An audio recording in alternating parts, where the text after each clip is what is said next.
Hi friends, I am Nitin Paul.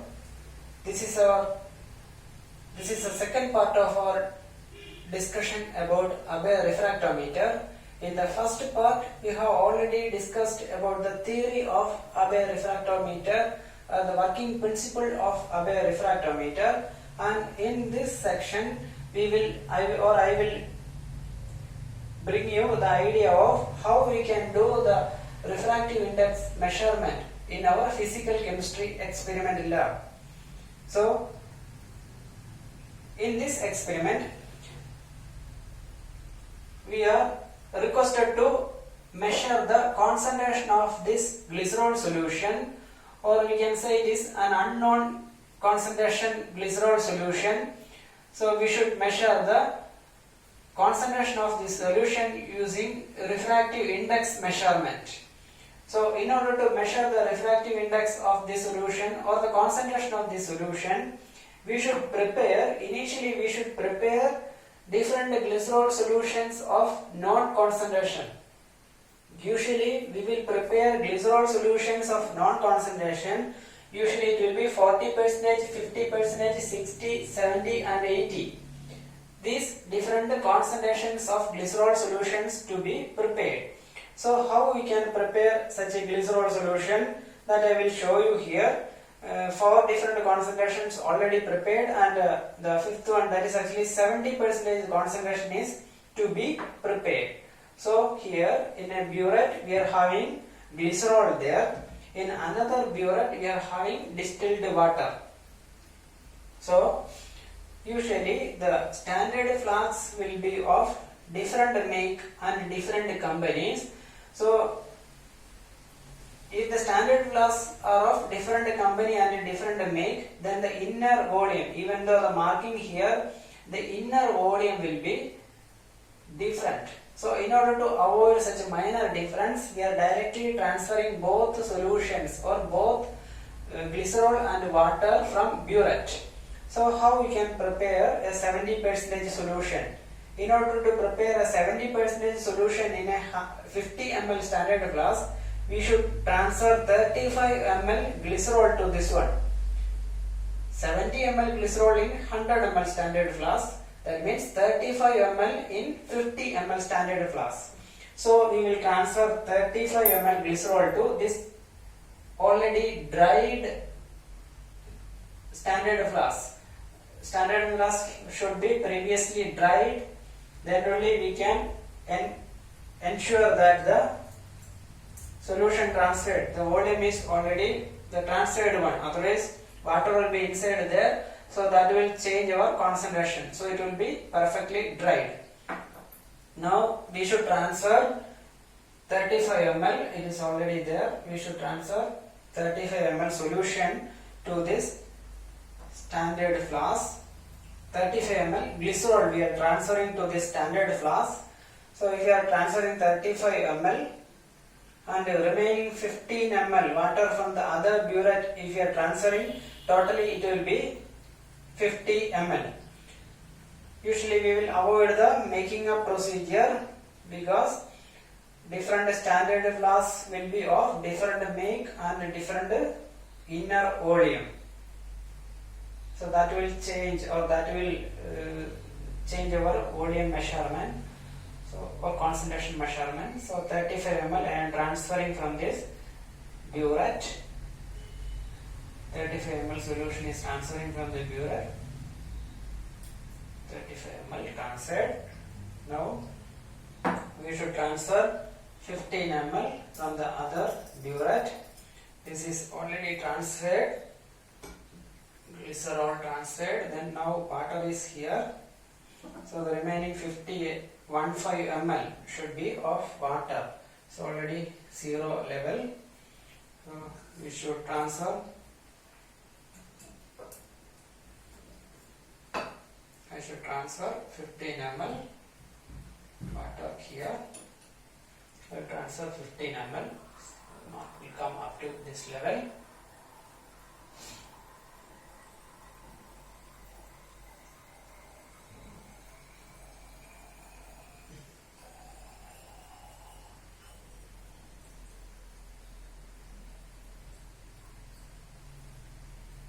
15 ml water is transferred here. So we can replace that or remove that burette from that place. So now it is actually 50 ml inside that one, and we can see that the marking is here, but the volume is somewhat higher level. That is because even though we transferred 35 plus 15, that is 20 ml, here the volume, some changes there. No need of correction, doing any correction here, because the error will be cancelled. So this is actually a solution transferred, you keep it here. Now we are having 5 different known concentrations and 1 unknown concentration. And next one, we want to operate the refractometer, Abbe refractometer. By using this instrument, we can directly measure the refractive index.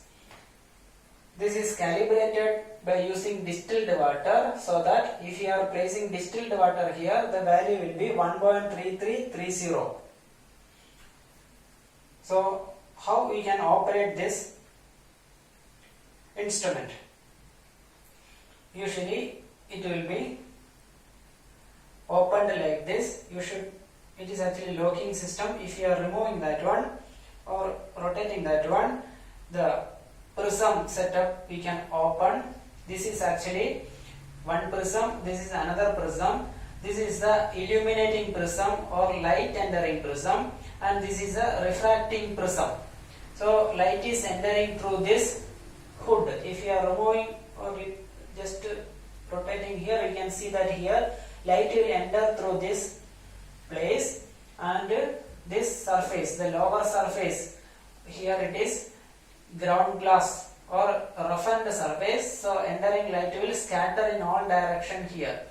The lower prism is smooth surfaced one. This is actually the refracting prism. So it is the illuminating prism, and this is the refracting prism. In between we are placing the sample, or the sample will be sandwiched in between these two prisms. Now we can load the sample. Before that one, we should do the experiment with distilled water. Then only we know whether the instrument is calibrated. So we should transfer, or we should just place 3 or 4 drops of water here. Just 3 or 4 drops enough. Water placed there. This is actually distilled water. So water is placed here on this surface. While placing that one, try to avoid touching that surface with the tip of that one. So you should close it like this. Then close the knob. So it is tight. Now it is tight, you can't remove that one. It is tight here. Now you should allow light to enter here and close this reflecting mirror. You just close the reflecting mirror, then light will enter through this upper illuminating prism, and while light entering here, you can see that now the sample is sandwiched in between these two prisms. The sample upper surface is in contact with the roughened surface of the mirror, and the lower surface is the smooth surface of refracting prism. So light will enter here. Now you should do some other things. Here one knob here. This knob is for making our scale visible. By rotating this knob, we can see that one scale is below there. That scale will become more and more visible. So I will rotate here so that I can see that the scale is maximum visible. So the purpose of this one to make the scale visible. Now we can have another knob here. This is for dispersion correction. We should correct the dispersion. That means if light is passing through a prism, dispersion will happen. Vibgyor will appear here. So we should do correction there. Then only inside separatrix, we will say it is separatrix. One side will be dark, other side will be bright. If the dispersion correction is not doing, then what will happen here? The surface will be a blurred image. you can't see a clear boundary here. In order to make this boundary very perfect, we are rotating this dispersion correction. So looking here through this one, you should do the dispersion correction. Rotating here, we can see that the boundary became more and more clear. So the boundary, now the boundary is very clear. It will appear like this. It will appear like this.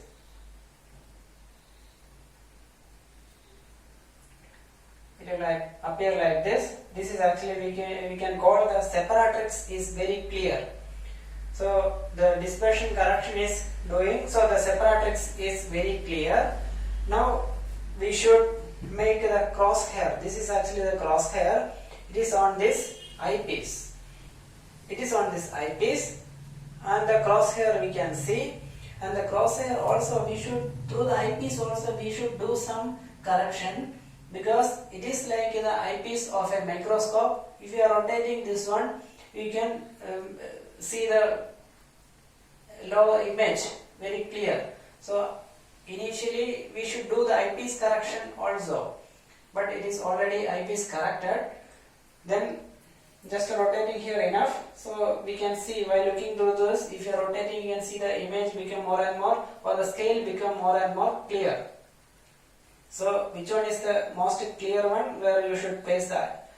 Stop rotating. Then we can have this crosshair. This crosshair is there on the eyepiece here.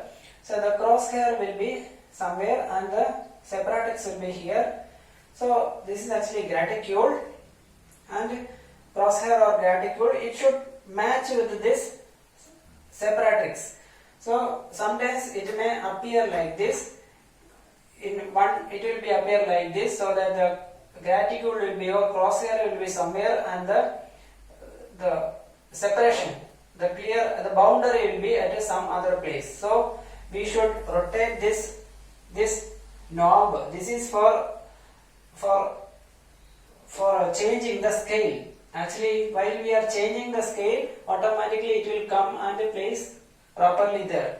So if you are rotating this knob, last one is rotation of this knob. If you are rotating this knob, by looking through this, you can see that the scale will move, and the graticule and separatrix will appear like this. It will come matching like this. So the point will be on the boundary. This point will come on the boundary. At that time, we should take the measurement. From the scale, now we can take the measurement. So all other things are fixed. No need of changing this one hereafter, and no need of rotating this eyepiece hereafter. Only rotation remaining is these two, one are remaining, just some correction. Okay, now already this is, if you are looking through this, we can see the value is 1.3330. This because we placed distilled water here. Now what you should do, you should remove the already placed water from there. So for that one, you should use some tissue papers of good quality. So you just press here, no need of wiping. You don't wipe here, because the if scratches appearing on this smooth surface, it will affect our measurement. So just press here, that is enough. Just press here, that is enough. The tissue paper with a good quality cotton or tissue paper, just press and remove anything there. Don't wipe the surface. Now we can have another, we should place our non-solutions. This is a 40% solution. So before that one, properly shake that one, because glycerol having more density, usually it will be deposited in the lower and water will come upper. So you should thoroughly mix it, otherwise our measurement will change. Now what you should do, you should place 2 or 3 drops on this one. So this is a dropper here. So just press the dropper and immerse that one, so that, and release, some water will enter here. This is for rinsing the dropper. Don't place the dropper directly inside and then press. So anything inside will go to the solution. So you just first press the dropper, then immerse, then release. So rinsing will happen. Then now we can withdraw 2 or 3 drops from there and place on this without touching the surface. Place here. You don't touch the surface. So you place the dropper in the same bottle so that there won't be any confusion, and this is 40%. Other solutions are intact there. So you close it here, tighten this one. Now while looking through this one, you can already, the eyepiece and the visibility are made clear.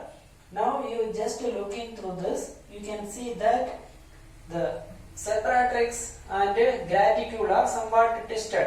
Sometimes the separatrix may come in a lower position. So what you should do, you just rotate this small amount so that if any boundary, if some clarity less there, then you should adjust. The dispersion correction you should do. Very slight movement is enough. Then it is already corrected. Then sometimes the graticule will be somewhat twisted like this or somewhat deviated here. So you should make the graticule and separatrix like this by rotating the scale. You should just rotate the scale. While looking through this one, you can see the scale also moving. So while doing this, you can see that it will come in properly. So only these two we should rotate. Usually we should rotate this only because it is already calibrated. So you can see here. So we will get the value for 40%. You can directly measure the value. And how you will measure the value from the scale? The scale will be appear like this. The lower portion of the scale will be like this. Upper portion will be having some measurements, and that measurement is actually to determine the concentration of sugar solution, or the bricks of sugar solution, or the mole fraction of sugar solution measurement is from the upper portion. And the lower portion of the scale we are having the refractive index, direct measurement of refractive index. And how you can measure the refractive index? The scale will appear like this, 1.340. It will appear like this, 1.340, and next will be 1.350, like it will be there. And what is the difference between 1.340 and 1.350? It is actually 0.10. This is actually a difference.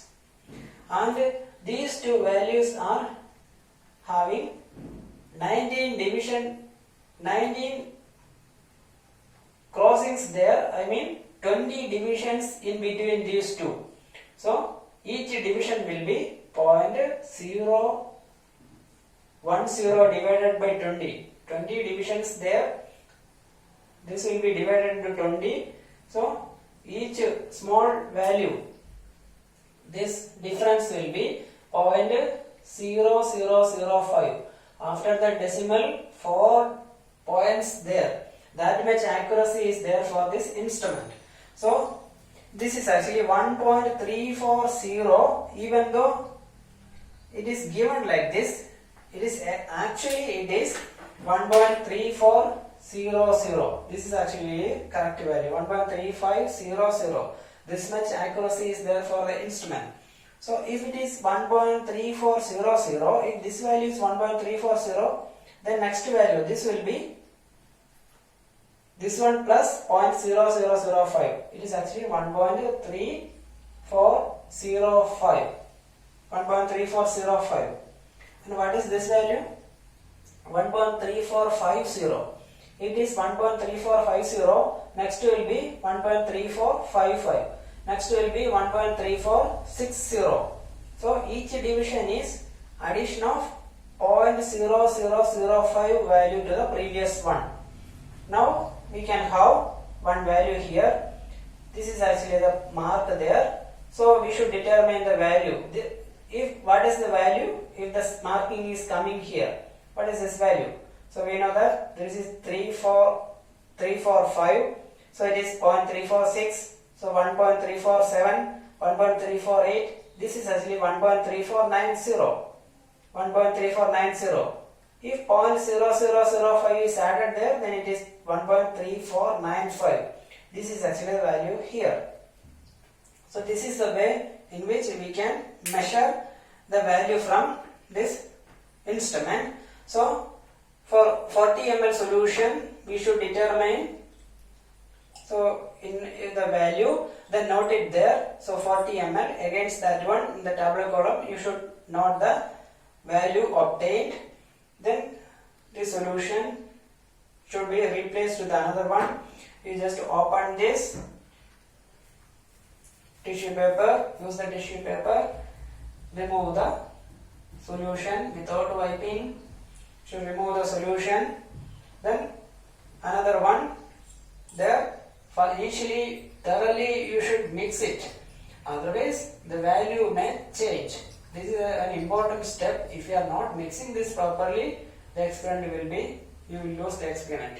So just press this one, release some solution, that will allow us to rinse the dropper. Once more do that one. So it is rinsed, and the next time you just release solution, put 2 or 3 drops without touching that one. Without touch the, place the dropper there. So this is actually 50% solution. So the dropper is there, no confusion. You close it here, tight it, then just rotate here, so that we can make the crosshair and use separatrix matching with the attitude. So you should measure the value. In the next one, 50% solution, you will get the refractive index value. Similarly, for all these concentrations, you should determine the refractive index. Then the unknown concentration also you should place. Thoroughly shake it, then place here, then determine the refractive index value. Now we can plot a graph between refractive index and different concentration. So you should plot a graph like that one. In that one, if suppose your unknown refractive index value is here, then in order to determine the concentration, you should plot it like this. Then this is actually the percentage concentration of your unknown solution. So this is a very simple experiment. Through this one, or how, this is how we will determine the unknown concentration of a glycerol solution by using refractive index method or Abbe refractometer. It was invented in 1869 by Ernst Abbe, and after that one so many modifications in this instrument came, but the basic principle is the same.